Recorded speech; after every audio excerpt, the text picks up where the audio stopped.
Welcome to it, guys. This is Audio Universe WWE 2K15, episode 15.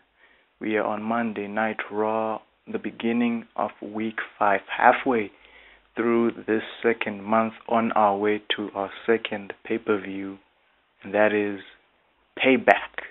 Now, in this episode, we've got a big main event to look forward to. The People's Champion, The Rock, will be taking on the Nature Boy, Ric Flair, in a match that he has to win, The Rock, in order to have a match against the game Triple H at Payback. And remember, on SmackDown, The Rock returned and he challenged Triple H to a match at Payback, but the game would not accept the challenge unless The Rock defeats Ric Flair tonight. So that is our main event. And on top of that, the special guest referee for that match is none other than the Texas Rattlesnake, Stone Cold Steve Austin. That is our main event. So let's kick off our Monday Night Raw episode with the Advocate, Paul Heyman, and the Beast, Brock Lesnar, coming to the ring, possibly to address what went down in the main event of the previous episode, which was SmackDown, the finale of week 4. Now, as you may remember, guys, it was a title match. The WWE Championship was on the line. The champion, Dolph Ziggler, versus Brock Lesnar. Physical contest, back and forth.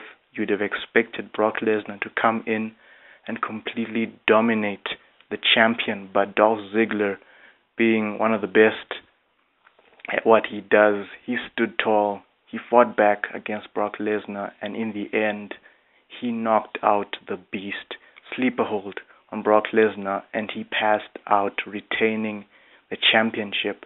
So tonight, Paul Heyman and Brock Lesnar, they're out to kick off Monday Night Raw to address what went down in that match. And believe you me, they're not holding any grudges against Dolph Ziggler, despite everything that Heyman may have said last week building up to that main event. He's got no beef with Dolph Ziggler. He displays some newfound respect for the champion for stepping up and going toe-to-toe with Brock Lesnar, bringing him to his limit and forcing Lesnar to pass out to the sleeper hold. You'd have expected Dolph Ziggler or anyone to have shied away from stepping into the ring with Brock Lesnar as the champion, facing the challenger being Brock Lesnar. But Dolph Ziggler, he did not back down in any way. He accepted the challenge and he stepped in, went against Brock Lesnar. Physical contest, he would not back down, and he gave Lesnar a match and he retained the championship. So he called out Dolph Ziggler so they can talk face to face. And it didn't take long. Ziggler answered the call and he came out to join Paul Heyman and Brock Lesnar in the ring. The champion, he's got no grudges against Heyman or Brock Lesnar. It doesn't matter what they may have said about Ziggler as they were building up to that match on SmackDown. He had a good match. He thanks Brock Lesnar for forcing him to step out of his comfort zone, forcing him to fight back and tap into a side to him that he doesn't usually tap into when faced against other superstars. Brock Lesnar is an opponent that Ziggler has not faced before, and for him, it was a challenge, but it was a challenge he gladly accepted because it was a chance for him to show Brock Lesnar what Ziggler is capable of. Doesn't matter what challenge Lesnar may present. He came in, he stepped up, and he gave Brock Lesnar everything he's got, and that is why he is still the champion right now. And with that, Brock Lesnar and Dolph Ziggler, they shake hands because Paul Heyman has stated now that Brock Lesnar will be going away for some time. He would rather spend some time with his family, go back and farm. That's what he does best. But when he returns, regardless of who will be champion at the time, Brock Lesnar will become champion once again. So Ziggler shouldn't sit back and relax just because Lesnar is going away for some time. He'll be back. So at least they leave things on good terms. They shake hands.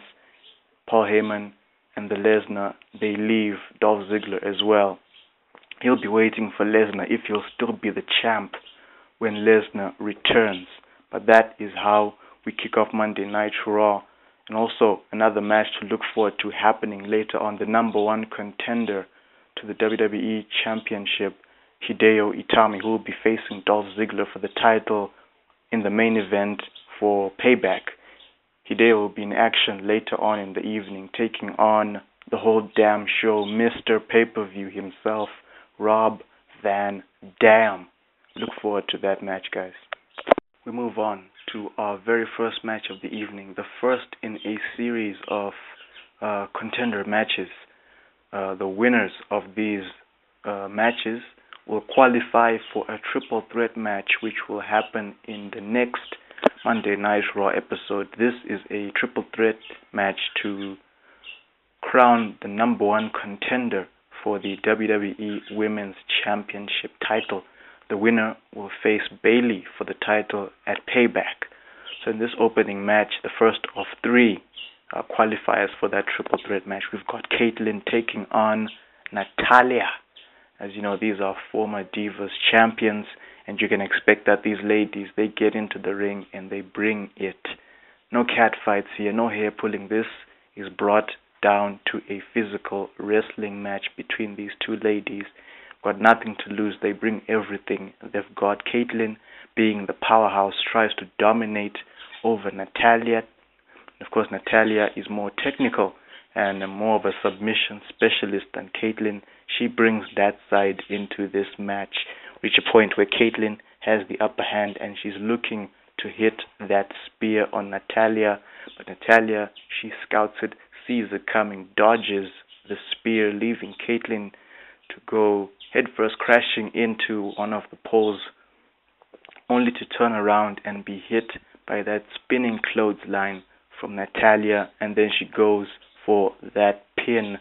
Natalya becomes the first to qualify for that triple threat match happening in the next episode of Monday Night Raw. And as we prepare for that second match of the evening, we take a shot backstage where we see the People's Champion, The Rock, preparing for his big main event match against the Nature Boy, Ric Flair.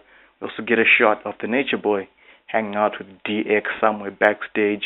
They're relaxed, they're chilled, but as you know, Ric Flair taking the time to prepare for that match as well. And we get a final shot of the special guest referee, Stone Cold Steve Austin, talking to the general manager, Teddy Long, perhaps talking about that main event match. Maybe they're talking about Payback. They could be talking about anything, but they're talking about something backstage.